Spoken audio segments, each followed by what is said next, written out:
In the book of Joshua, the Israelites finally go into the promised land. They begin the conquests and they distribute the land among the tribes. By and large, Israel serves God faithfully throughout the time of Joshua and the elders who survived him. God promised Joshua that he would never leave or forsake him. And as long as Israel was careful to follow God, all would go well with them. With Jericho, they were commanded to march around the city once a day for 6 days, and then on the seventh day to march around the city 7 times. And God brought down the walls of Jericho, and they were able to take the city. Now, they were commanded to destroy everything in the city. In Jericho, there was the exception of Rahab and her people because she protected the spies. When they got to Ai, they actually lost the battle, the initial battle.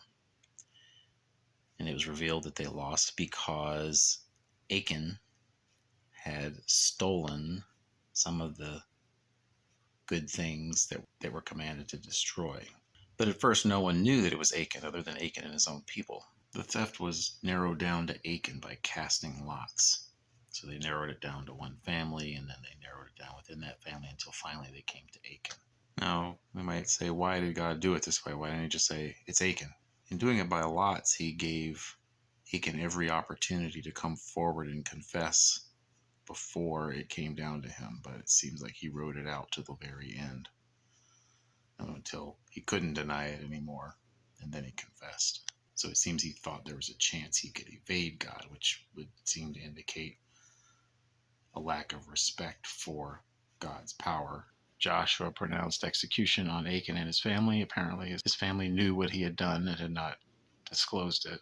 Now it seems with casting lots, it was fairly quick to narrow down. So let's say you have choosing from among 12 tribes. You can, in one casting of lots, presumably choose one tribe. But there was a more primitive way of getting information about the will of God, and that was with the Urim and the Thummim, or the Urim and the Thummim. I'm not sure exactly how to pronounce them, but they were gemstones that were part of the breastplate of the priest. It's generally believed that they were a way of asking God yes/no questions. A number of places in the Old Testament you'll see where, say, King David went and inquired of the Lord, and he said, shall I go up against so-and-so? And it will say, yes, you shall surely go up and defeat him. That this is probably done via the Urim and the Thummim. I don't know that for 100%, but that's what is generally believed to have been. And then there was the case of the Gibeonites. Here was an opportunity for Joshua to use the Urim and Thummim potentially to inquire of the Lord as to what to do about the Gibeonites.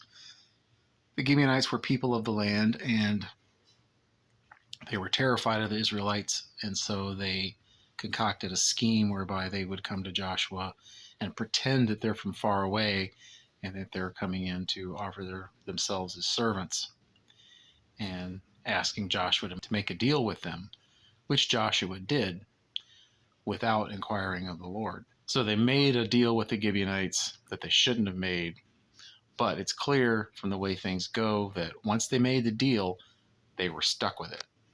God held them to it. At the end of the book, Joshua is old, about to die, and he charges the Israelites and says, look, God's been with you all this time. Nothing he's promised has failed. And if you continue to serve him, then things will continue to go well. But if you start serving other gods, then bad things are going to happen. Similar to the way Moses spoke at the end of his life. Interestingly, in the last chapter, Joshua seems to give them an opportunity to back out on serving God and decide, because he tells them, choose this day whom you will serve, whether the Lord God or whether the gods of the people of Egypt or the people you serve beyond the river or the people of the land or whatever. But as for me and my house, we will serve the Lord. And the people all agree, we're going to serve the Lord. And Joshua warns them, your witness is against yourself that you've said you're going to serve the Lord, so you better do it. So Joshua died at the age of 110, same age as Joseph. They bury Joseph's bones that they carried up from Egypt in the land. And Eleazar, son of Aaron, also dies. And there's the note that they continued to serve God in the days of the surviving elders who survived Joshua. They continued to serve God. They get to Judges, things kind of go off the rails.